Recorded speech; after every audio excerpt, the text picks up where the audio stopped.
evening, friends of the inner sanctum. This is your host inviting you through the squeaking door for another episode in the Eerie. Well, you feeling chilly? Well, why don't you just lie down right there and warm yourself on our bed of coals? Oh, dear. We feel a little sad this evening. Our pet vampire, Hubert, is strayed off the premises. Poor Hubert, he's sort of stupid. Partly bats, you know. Hubert's so dumb he doesn't know his grave from a hole in the ground. Now, if you should find him crawling around your place, don't let him annoy you. After all, vampires can be an awful pain in the neck. All right, so it isn't funny. What do you want? Blood?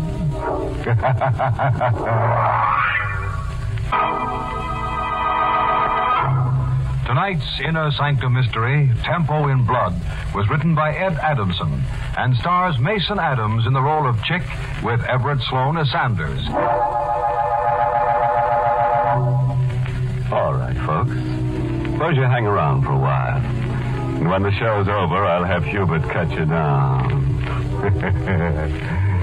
Now, let's get to our story. The thin, pale-faced young man sits before the battered upright piano. For a moment, he just sits there, his eyes staring vacantly, his hands squeezed together in a tight clasp. The hands unfold, and then slowly, unsteadily, the nervous fingers reach for the keyboard. I think I got it now. Yeah, that's it. That's the way it began. Yeah, now I got it.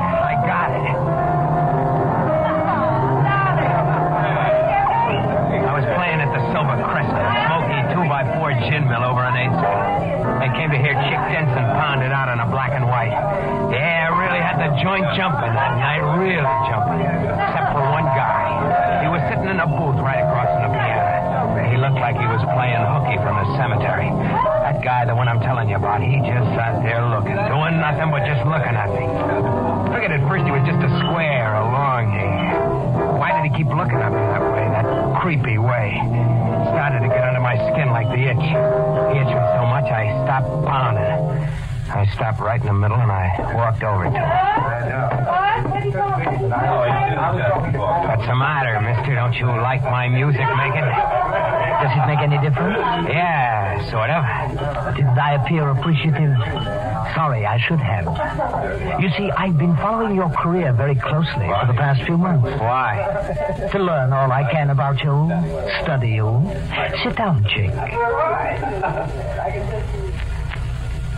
I didn't like the way he was looking at me. All the time he was talking, he kept looking at me like he was burning a hole through my head. My name is Eric Sanders. So what's that to me? I find your music far more stimulating than I appear to. The mad tempo is extremely compatible with my thinking. Yeah? What kind of thinking? Thoughts on murder. What? You see, Chick, murder is my profession. I'm a criminologist of sorts, a student of murder. You know, there's a striking similarity between your music and murder. Yeah, the way I kill Beethoven and Bach. Underlying the mad scramble of notes, there's a definite plan. A plot that builds and builds to a wild climax. Most people can't see the reason to it, but I can, Chick. And that's the way it should be with the perfect murder. A crime with no apparent reason. There must be no relationship whatsoever between the murderer and the murderee. Murderee? I don't dig it. There's a theory that the human race is divided into two classes. The murderers, those bent on killing, and the murderees, those bent on being killed. Fortunately, I find myself among the first class. You're a killer, huh? Yes, but a special and unique kind. You see, I intend to commit the perfect murder. Is that right? Who are you going to knock off? Oh, but that's a secret, isn't it? No, not to you, Chick. Because you're the one I'm going to murder. I figured the guy was a screwball, had holes in his head. I brushed him off. I forgot about him. I'm back at the Silver Crescent the next night, hammering it out for the beer and pretzel crowd. I'm going like 60. And then... That's the tempo, Chick. What? That's the tempo for murder. What are you doing here? I just stopped in to remind you. It can happen anytime. Anytime.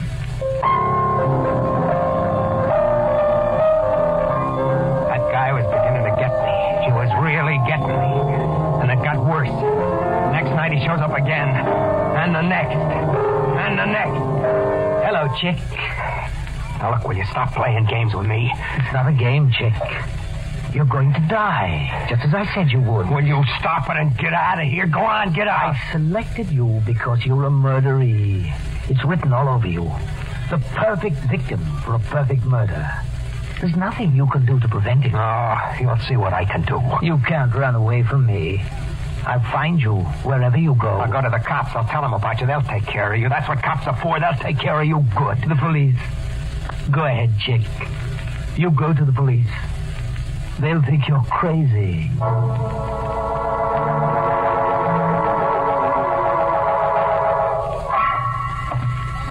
I could just make out the green lights of the station house ahead in the fog. And then I stopped. Sure, I tell the cops a guy comes up to me and says, I'm going to murder you, buddy. You're number one on my kill parade. And what would the cops think? They'd think I drag on the wrong kind of smokes. That's what they'd think. So I turn around and I walk back. Get to the corner. I step off the curb and two lights jump at me. I try to get back, but...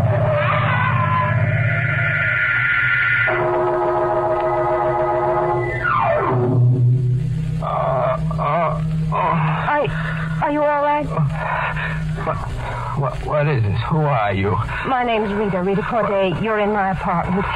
You were struck by my car. I'm awfully sorry. Where is he? What? He's here, isn't he? Oh, I don't know what you're talking about. You're lying. You tried to kill me. What? He had you do it. It didn't work, so you brought me here to finish it off. Well, you're not going to do it. I'm not going to die. You try to get up. You're not going to kill me. You're not going. Please, lie back. I'm getting out of here. You're not going to do that to me. Listen to me, please. I want to help you, Chick. There, you know my name. You were lying, just like I said. You're in with him. You're going to kill me. Wait. Of course I know your name, Chick Denson. I looked through the papers in your pocket. Now, you listen to me and try to understand. You weren't hurt badly, but you've had a shock, and you're imagining things. I brought you here to help you. No one is going to do you any harm. You're safe. Do you understand that? Safe? Perfectly. He isn't he? You're not helping us? I haven't the slightest idea what you mean. I told you I'm going to help you. I'm going to take care of you, Chick.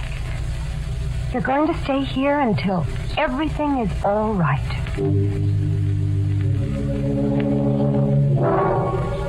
Rita took good care of me. In a couple of days, I was feeling all right. And then I started to figure he'd never find me here. As long as I was here, I was okay. Rita had a piano. I had nothing to do all day but just sit and play. I was okay, but I wasn't telling Rita. Not while Eric Sanders was still out to get me. I'm home, Chick. Hello, Rita. You're late. 10 minutes. I told you, baby, I hate to wait for you. Even just 10 minutes. I stopped in the store around the corner. I bought you something. Go ahead, open the package. Okay. Rita. Chick, what's the matter? Look, where did you get it? I told you, in a store around the corner. Look at it. The Fine Art of Murder by Eric Sanders. Chick, I didn't buy that book. It was another one. I must have gotten the wrong package. They made a mistake. It wasn't a mistake. I got to get out of here. What's the matter with you, Chick? What's wrong? I'm going to get me. I've got to get away from here. I've got to get away. I walked and I walked. I didn't know where to go. Then I saw I was down by the waterfront. I stopped and I stood there looking at the river, trying to figure something out. I pulled out a cigarette. Then when I felt for my matches... Light, Chick. Sanders. I told you, Chick. It was no use running away. I told you I'd find you. I was waiting here for you. I followed you from her house. You sent that book. I told you I had a plan. Now look, you're going to leave me alone. No, Chick. Not until you're dead. Why does it have to be me? I told you why. You were born to be murdered, and I was born to do the murdering. And there's nothing you can do to prevent it. I'm going to make you stop, so help me. I'm going to. If I have to beat the life out of you, you're going to stop. Do you hear me? You're going to leave me alone. You're going to stop. Stop! You can't kill me. And you can't make me stop killing you. No matter how hard you try. It wasn't meant to be that way. No, you'll see. You'll see. I pounded into him. I beat him until my hands were sore. Then I stopped. He sagged to the ground. I was going to kick him in the face, right in that smirking face. But I couldn't. I don't know why. I wanted to, but I couldn't. Then he looked up at me. You can't do it, can you, Chick? It's just as I told you. You're the murderee, and I'm the murderer. You're the one who's going to die.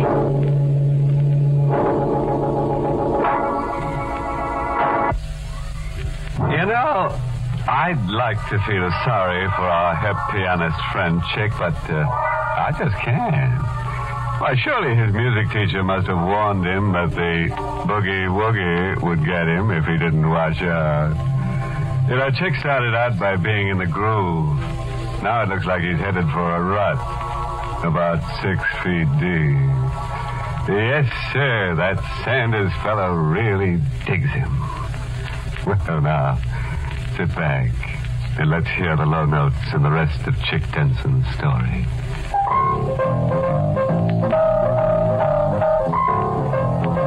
I keep playing this number over and over again. I don't know why. I thought maybe it'd help me forget. But it doesn't.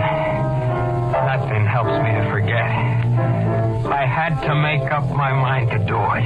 I had to kill Eric Sanders.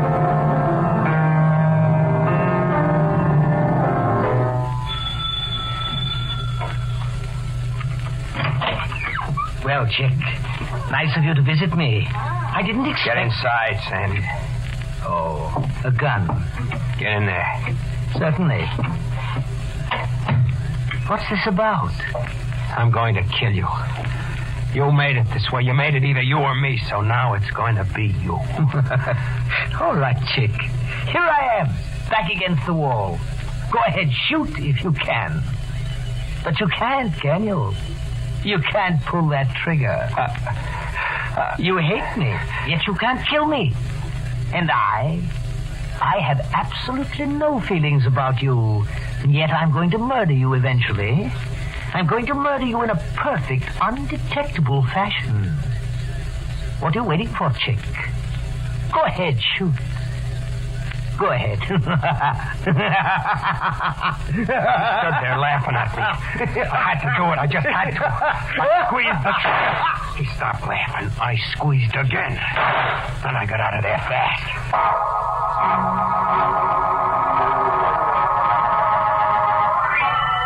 I went back to Rita's place. She was out.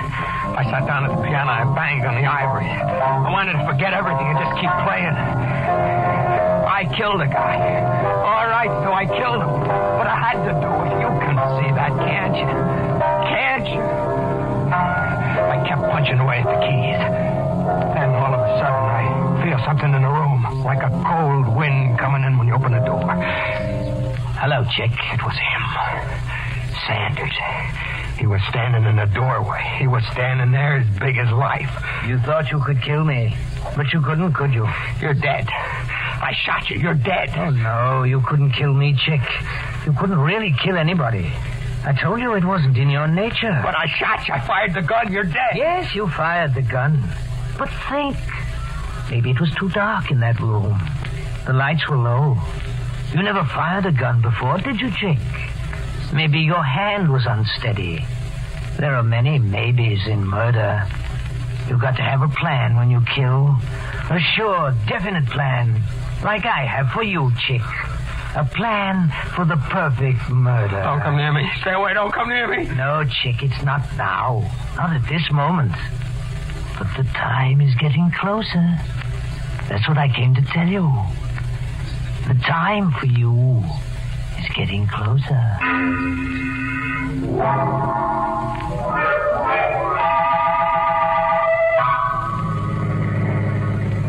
Maybe I could have helped you before, Chick, if you'd only told me about him. I don't know why I didn't tell you, Rita. Maybe I didn't trust you. You do now, don't you? Oh, sure, babe. All right, then listen to me. We'll drive back to town and you'll go to the police. Oh, no. You can't keep running away. I can't go to the police, don't you see? It's too late for that. I tried to kill Sanders. They'll grab me for that right off. It's got to be this way. We'll hide up in the woods. I know a little place, a hotel. He won't find me there.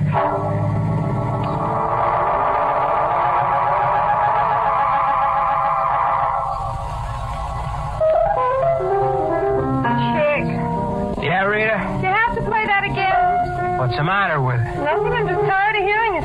I like it. It suits me. It's got me sick. I'm sick of being cooped up in my room, too. I want to get outside, even if it's just for 3 minutes. You're not leaving this hotel. I told you, you're not showing your face outside until I say so. Yeah? Rita! What? Where do you think you're going? Going outside. I told you, I'm sick of this. I went to the window and I waited. But Rita didn't come out. She was up to something. I went out into the hall. I stopped at the head of the stairs. There she was at the payphone down in the lobby. I could hear what she was saying. Yes. It's 3 miles off the main road. The Star Hotel. Then I'll expect you by 10 tonight. Yes, you'll be here. I'll see to that. She hung up and walked outside. I got down to the phone fast. Number, please. I was just disconnected. I'm sorry, sir. That was Riverside 9970. Yeah. Just a moment, please. Hello. It was his voice, Sanders. Rita called him. Rita. She was in with him. He was coming to get me. The both of them, they were going to get me. But it wasn't going to be that way. I knew the woods around the hotel. I knew every inch of them. And now I knew what I was going to do with Rita.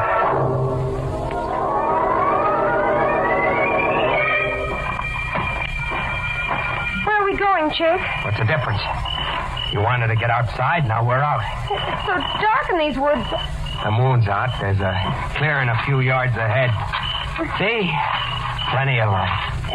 It's getting late. We ought to get back, don't you think? You know something, Rita? What? You act like you had an appointment back at the hotel. Appointment? Yeah. You act like you expected somebody. Here's what I wanted to show you. I dropped this rock in that pool of mud. Now watch it. Disappeared. Uh-huh. Quicksand. Is that what you wanted to show me? What happened to that rock, Rita, is going to happen to you. Chick! I know you're in with Sanders to kill me. What? I heard you on the telephone. No, Chick, I didn't call him, believe me. You're a liar. You're a lousy liar. I checked on I you. was trying to help you, Chick. That call was... Help me to a fast funeral. Well, now it's your funeral.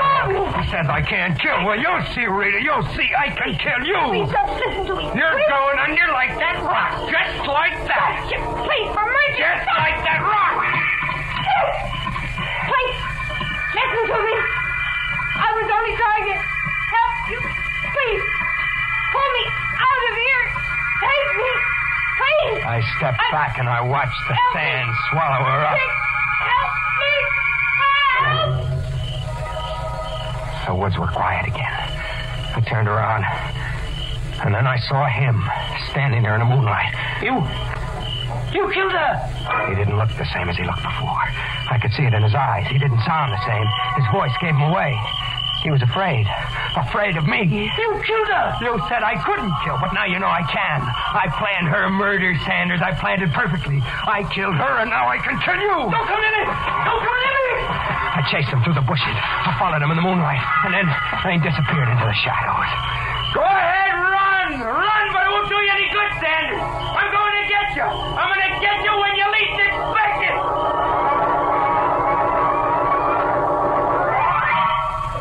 I headed back to town to his house. There were no lights on, but I knew he was in there, hiding in the dark. I got in through a window, went upstairs, and opened the door to his bedroom. The moonlight was coming in. It was shining on the bed, right on the bed where he was sitting. You! I told you, Sanders, you couldn't get away from me. No, don't come near me, please. You're going to die, and no one will ever find out who did it. A perfect murder. No, don't. A perfectly planned murder, Sanders. My hands closed around his throat tighter. And then the life dropped out of him. I let him fall back on the bed. And when I looked at him, something funny happened. He wasn't there. I felt dizzy. I rubbed my eyes. I looked again. Then something came from behind me. An arm. It swung around my neck. All right, you. Don't move. I tried to get out of the grip. The arm tightened. I said, don't try to... Something hard and heavy pounded on my head and slammed up against my brain. And then I faded. When I came out of it, I heard a voice above me. I was keeping a watch on the house like you told me, Inspector. I saw this character sneak in through a side window. He was choking the devil out of that pillow there on the bed. And like I told you on the phone, he was talking to himself a mile a minute. That crazy kind of talk. Well, Robinson, he's our man, all right.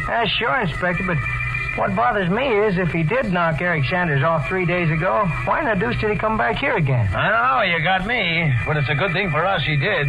We were up a blind alley in this case. From the way things looked, Sanders' death was a perfect murder. Before the trial started, they sent a doctor in to see me. One of those mind specialists.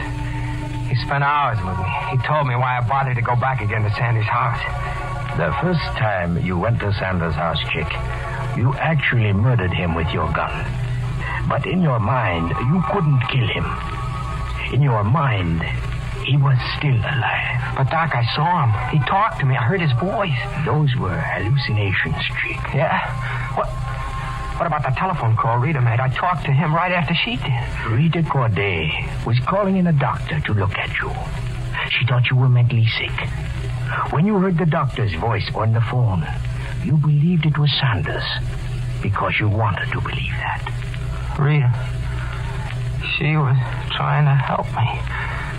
Like she said. Yes. And after you killed her, you felt you could kill Sanders. That's why you went back to his house. To fulfill the murder in your mind. That's all there is to it, Chick. That's all there is to it. That's what the doc said. But there's more. The court said I was non-compass something. It means that you're crazy. They put me away in this place. Here I got nothing to do but think. I asked for a piano. They brought this one in this morning. The doc said it was hallucinations, but I saw him. I really saw him. Yeah, and I heard his voice. The doc said it couldn't have been Sanders, but I tell you, I saw him. I saw him with my own eyes. The doc said Sanders was already dead. All right, then. If it wasn't Sanders I saw, then who was it? Who was it? I'm trying not to think. That's why I'm playing now. Maybe if I play long enough, I'll forget about what I'm thinking. I'll keep playing, that's all. I'll just keep playing.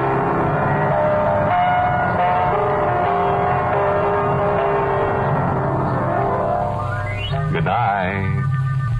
Pleasant dreams.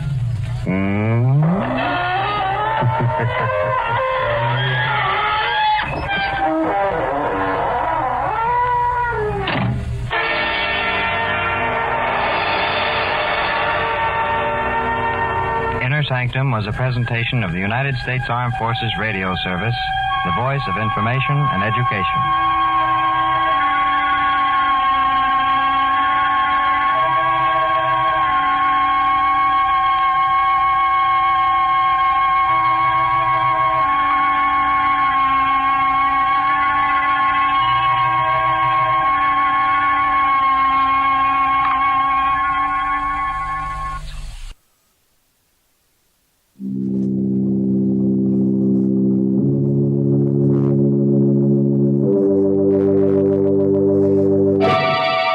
Lipton Tea and Lipton Soups present Inner Sanctum Mysteries.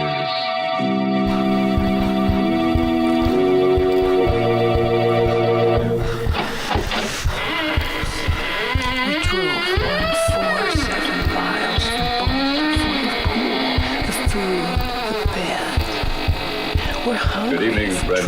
hour, Sanctum. When you heard the sound of the squeaking door, it was exactly 30 seconds past the hour for murder. One thing I love about the Chick-fil-A But don't worry. is that they're We won't keep you waiting much longer. Even as I talk to you now, our hero and his victim are standing beside me, wishing I'd dispense with formalities so they can get to more enjoyable pursuits, like murder. Now, isn't it funny, Mr. Host? I feel the same way in hot weather. You mean the heat makes you feel murderous? Now, this doesn't sound like our Mary. Please don't misunderstand me, Mr. Host. I mean the heat makes me want to dispense with formalities so I can get to more enjoyable pursuits, like serving myself and my friends tall, cooling glasses of iced Lipton tea in my backyard under the trees. What grand iced tea Lipton's makes. So gloriously full-bodied, so full of zip.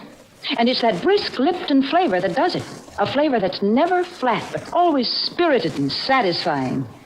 You see, brisk is the word the tea experts themselves use to describe the livelier freshness of Lipton's. And those same tea experts agree that in iced teas, brisk flavor is extra important.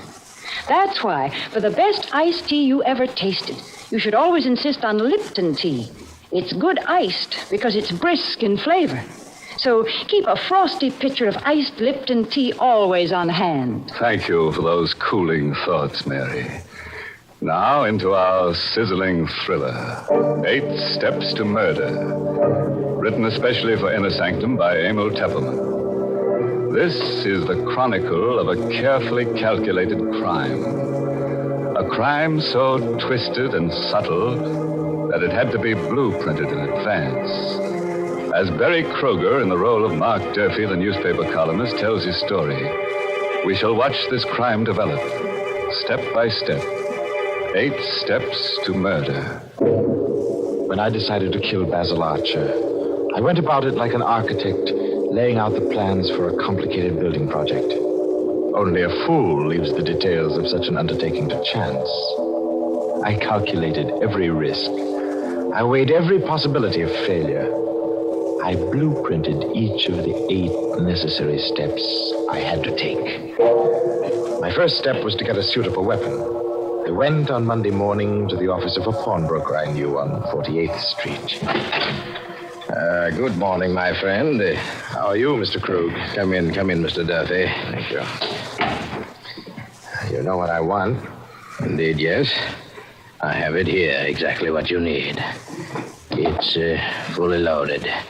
You can spin the barrel and see for yourself. Mm-hmm. It's a nice revolver. Looks a little awkward. Well, you said you wanted it with a silencer attached. Yes. How much for this, Mr. Krug? $250. What? That is the price, Mr. Duffy. You know, it's against the law to sell these. Well, yes, but $250. You will pay it, Mr. Duffy. Well, all right. You know what I want this gun for. But naturally. You know, I'm planning to kill someone with it. But naturally. Otherwise, would you want a silencer on it? You wouldn't be above a little honest blackmail, would you, Mr. Krug? Please, do not point that gun at me. It is loaded. I know that. What are you going to do? I regret this, Mr. Krug. I'm going to have to kill you. No, I swear to you. Save it. You'll be sorry for this. You will make a mistake. You will make a slip. There'll be no mistake. There will. You cannot think of everything. I have thought of everything. This is the first thing. Oh! You cannot think of everything. I left Krug's body where it lay and put the silenced revolver in my inside pocket and stepped out into the air. I stock still. The rain suddenly coming down in buckets. I hadn't counted on it starting to rain. My alibi for Krug's killing was carefully planned. Everybody at my hotel thought I was still in my room, sleeping off a binge. A carefully staged drinking spree last night. But if my clothes were wet, they'd know I'd been out this morning. Cannot not think of everything. I hurried back to my hotel, walking in the rain. It was too dangerous to take a cab. I sneaked in the service entrance, the way I'd come out, and walked up the one flight of stairs. As soon as I got in my room, I took off my clothes, dropped them all in the bathtub, and started the shower going. And then I went to bed.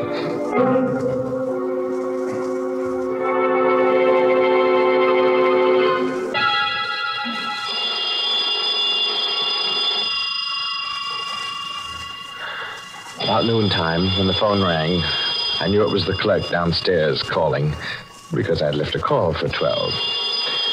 I let the phone ring. That was step number 2.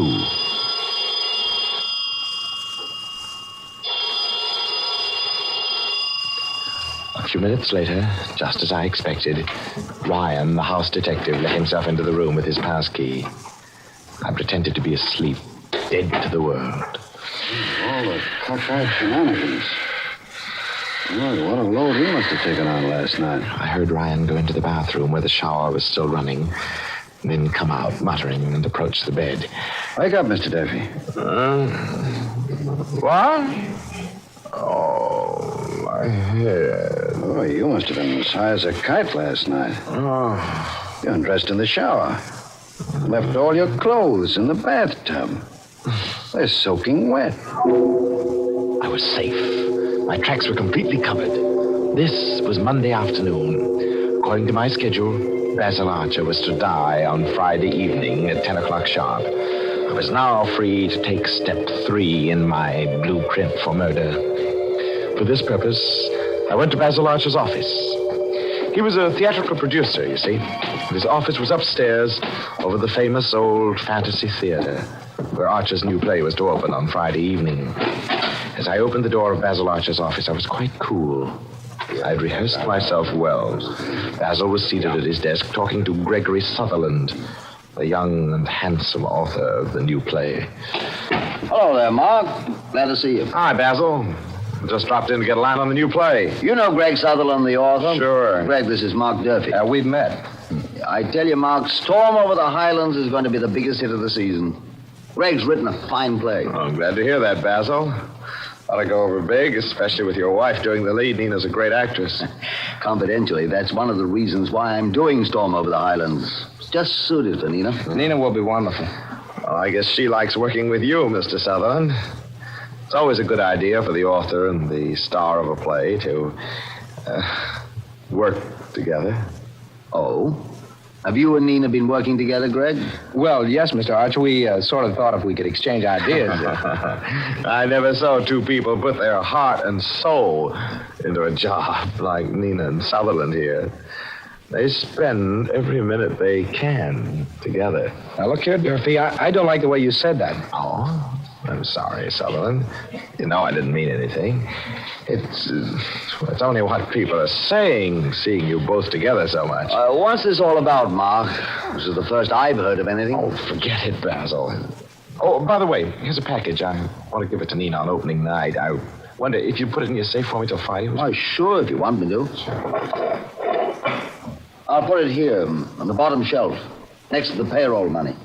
Come in Friday evening during the first intermission, and I'll get it out for you. Fine. Are those all packages of money on the bottom shelf? Yes, over 100,000 in there. Receipts from my other shows. Here you are, Mark. All safely locked up. What kind of a present is it? I'd rather keep that a secret till Friday.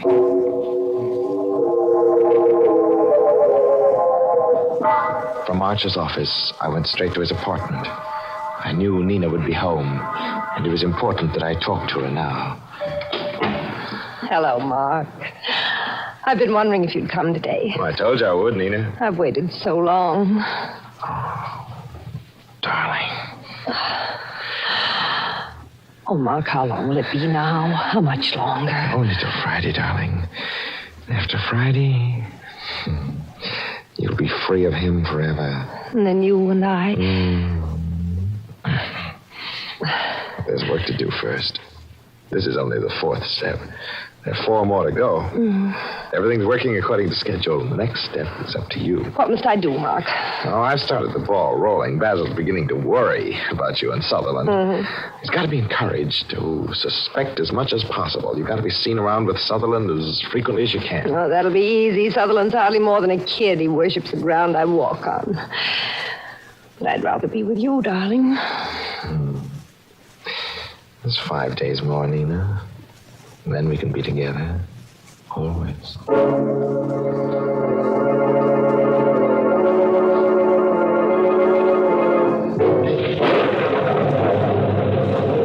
Outside Nina's house, I stopped for a moment with a queer sensation in the pit of my stomach. It was raining again. It reminded me of Mr. Krug. You can't think of everything. You can't think of everything. I seemed to hear Krug's voice drumming in my ears.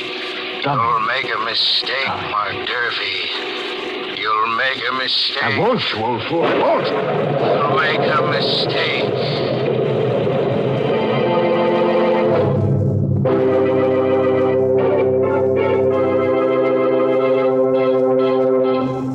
Oh, poor Krug. You know, a pawnbroker's life is not an easy one, and Krug took such an interest in his business. And he never suspected Mark Durfee. In fact, he probably liked him for his redeeming qualities. Well, come to think of it, Krug was pretty lucky at that. Mark didn't steal anything from the store but the gun, so Krug lost practically nothing but his life. You know, Mark's story gives me an idea. I'd like to draw up a blueprint myself. Yes, Mary, another blueprint for murder. Oh, now, Mr. Host. I'd call mine a blueprint for summer refreshment. And I'd like to do it in sound. First, I'd start with the creak of porch rockers on shaded summer streets, and the murmur of backyard gardeners in the lilac dust. And with the teensters home from school, there'd have to be some sweet swing music, of course. And just to make my blueprint of summer sounds complete, you'd hear the tinkle of ice in tall, cool glasses. Glasses of refreshing iced Lipton tea. Yes, iced Lipton tea just goes with summertime fun and enjoyment. Lipton's has such a wide-awake flavor. The whole family will love it. And that flavor, folks, is brisk. Yes, that's the secret.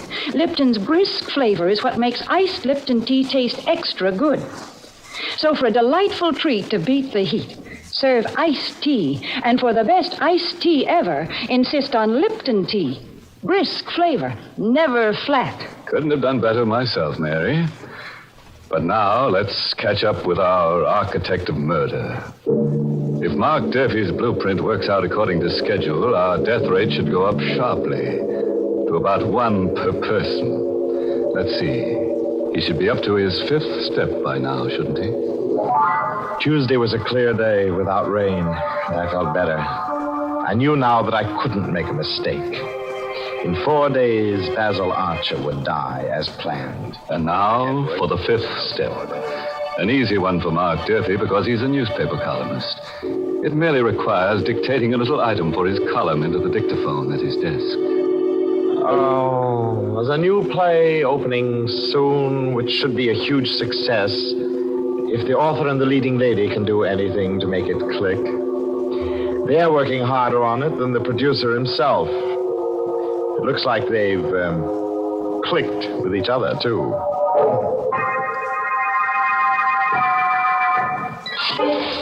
And now, the 6th step. 8 steps to murder, and this is number 6. Just a couple of telephone calls to set the 6th step in motion. Hello? Hello, Nina. Did you see the paper this morning? Mark, darling, it was perfect. I've had a half-dozen phone calls. Everybody knows you met Sutherland and me. Oh, good. Basil saw it, too, at breakfast this morning. You did? How did he like it? Oh, he just looked glum. I don't think he believes it. Well, all right. Now, here's what I want you to do. Get hold of Sutherland and make him take you out tonight. Uh-huh. There's a fast little nightclub out on the island, the Pirate's Hold. I know the place. Kind of disreputable, isn't it? Yeah, right. Well, now, look, you get Sutherland to take you there. You think you can manage that? Oh, he'll take me anywhere I want to go. Good. Be sure to be there tonight about 10. I'll take care of the rest.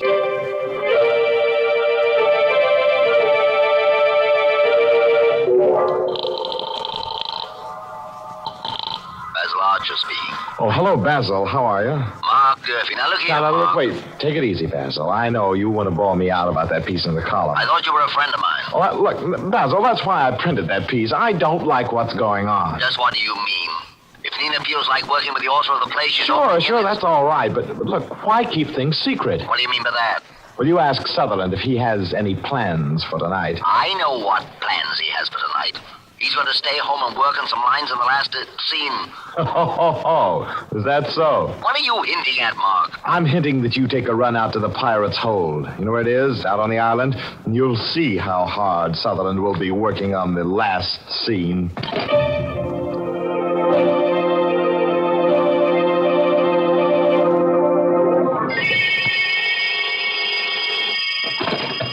Hello?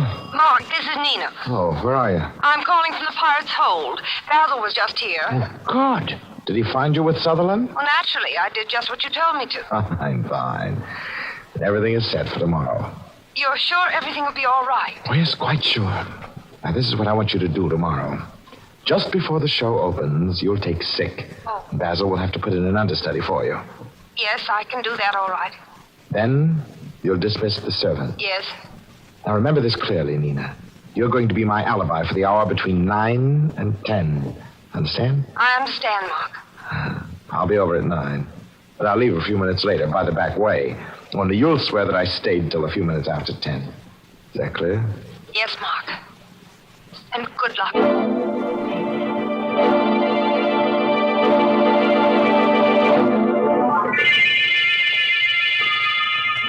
When I rang the doorbell of Nina's apartment Friday night, I knew that every step I'd taken thus far had been right. I couldn't fail. Mark, I was afraid you weren't coming. I was afraid something had gone wrong. No, nothing's gone wrong. You sent the servants away? Yes, they're all gone. I'm alone. I can swear you were here till after 10. Good. How are you going to kill him? With this. A gun. What's that bulky-looking thing on it on the muzzle? It's a silencer, Nina. Oh. Well, you better hurry, darling. You haven't much time. There's one thing more that I've got to do here before I go. Why are you pointing the gun at me? Because I'm going to kill you, Nina, dear. Oh, now, Mark, I don't like that kind of joke. It isn't a joke, my darling.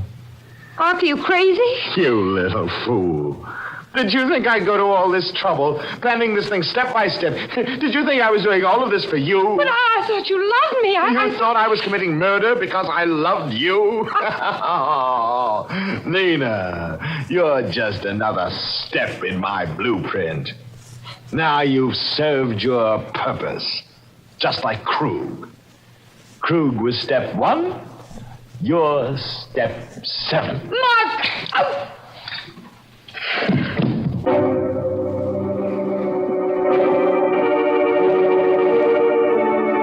I made sure Nina was dead, and then I hurried out and went to Basil Archer's office. I had to be sure my timing was right. This was the 8th and the final step. I knew Basil would be in his office during the first intermission, so... Hello, Basil. Oh, it's you, Mark. Come in. I want to talk to you. What about, Basil? Mark, what's going on between Sutherland and Nina? Oh, no, Basil, you're not a fool.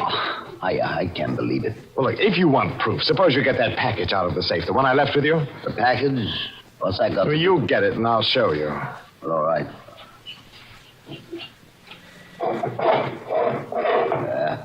Well, here's your package. Now, what do you want to show me? Still got all that cash in the safe, huh? You know I always have it here. Yes, I know. Say, what are you doing with that revolver? Look, Basil. Look into the muzzle. What the... That's just right. Oh! I opened the package Basil had given me. It was only an empty box, nothing in it, but there was something here I could put into it now. I stepped across Basil's body, knelt before the open safe, and took out the neatly tied bundles of money and put them into the empty box. $100,000. It was well worth the months of planning and the careful blueprinting. I was a rich man. Now I was ready for the finale. The last bit of routine business, which would finish the whole thing off properly. I picked up the phone and dialed police headquarters.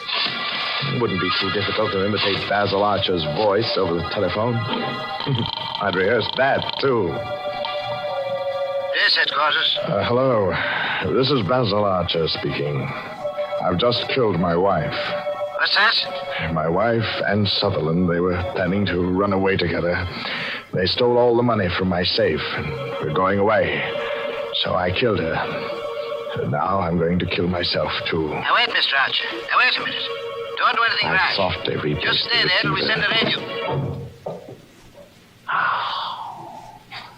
Now, everything was set.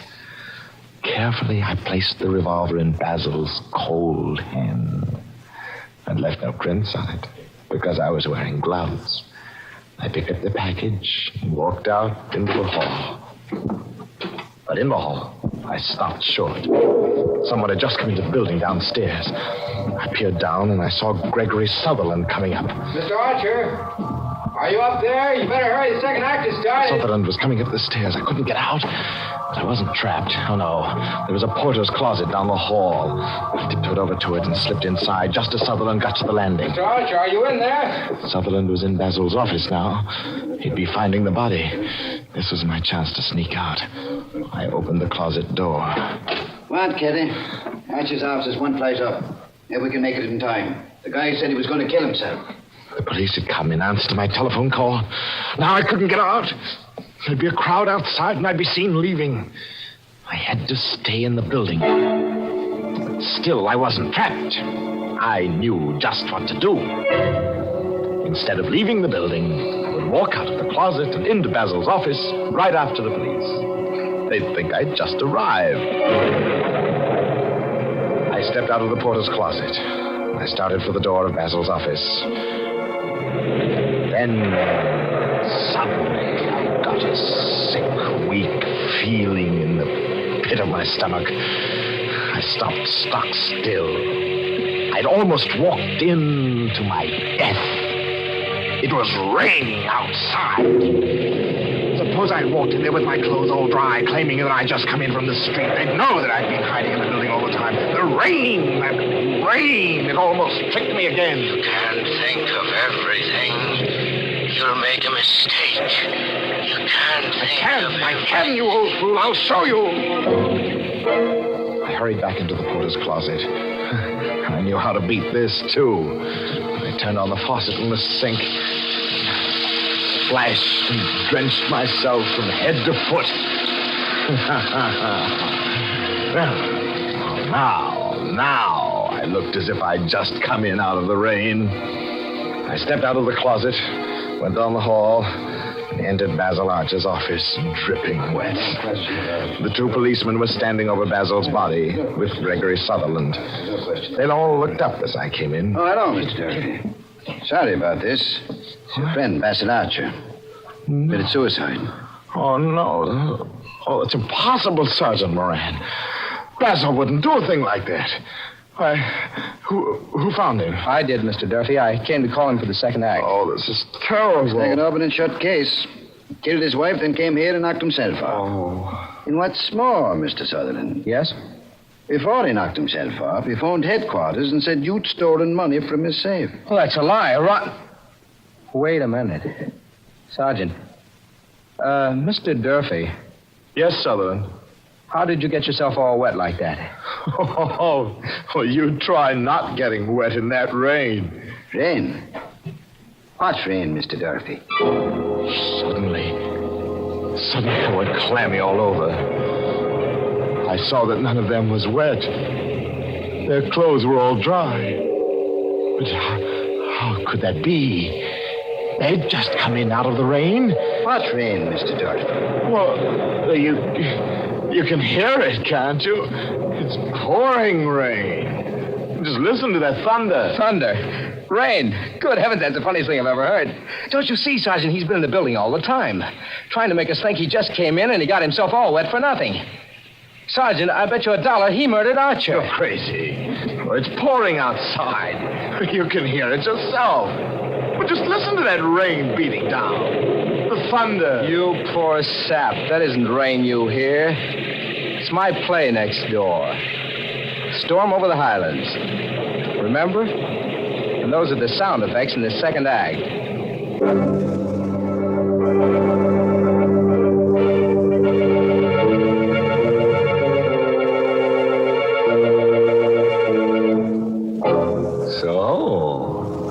It looks like Mark Durfee was all wet. In fact, he got himself so soaking wet, he practically liquidated himself. But cheer up, I'm sure he won't spend more than 6 months in jail. And that wouldn't be so bad, would it? If they weren't going to execute him afterward. Poor Mark. If only someone had told him. Told him what, Mary? Well, look, Mark took 8 steps to get in the cooler when you really only have to take 1 step to get cool. Sure, just step down to the grocer's and get a large economical package of brisk Lipton tea. Then keep a pitcher of iced Lipton tea always on hand and help yourself to its cooling refreshment off and on throughout the day. That's all there is to it. And you'll find Lipton's makes perfect iced tea because Lipton's is never flat. It always tastes delightfully tangy and full-bodied. That's why this summer, when you want iced tea, you should be sure to use the tea with the brisk flavor. Ask your grocer tomorrow for Lipton's.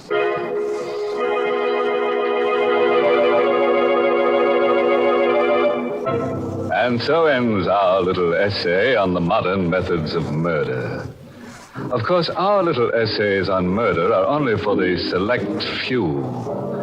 As a matter of fact, only 1 person in every 10,000 is capable of murder. And speaking of statistics, due to our high birth rate, the population of this country is increasing faster than Inner Sanctum can kill them. Very discouraging. Very discouraging indeed. Oh, by the way, this month's Inner Sanctum mystery novel is The Panic Stricken by Mitchell Wilson. And next week, the makers of Lipton Tea and Lipton Soups will bring you another Inner Sanctum story directed by Hyman Brown and called Bury Me Not. Now, there's a plot for you. A plot right in the graveyard. Trouble is, the rains come and uncover it. What becomes of the body? Well, now, that's anybody's guess. But come around next week. We'll be right at the graveside, and we'd like to have you drop in. Until then, good night.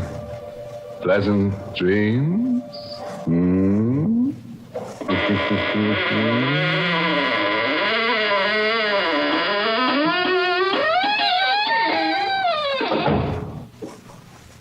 Now that summer's here, keep cool by keeping out of the kitchen.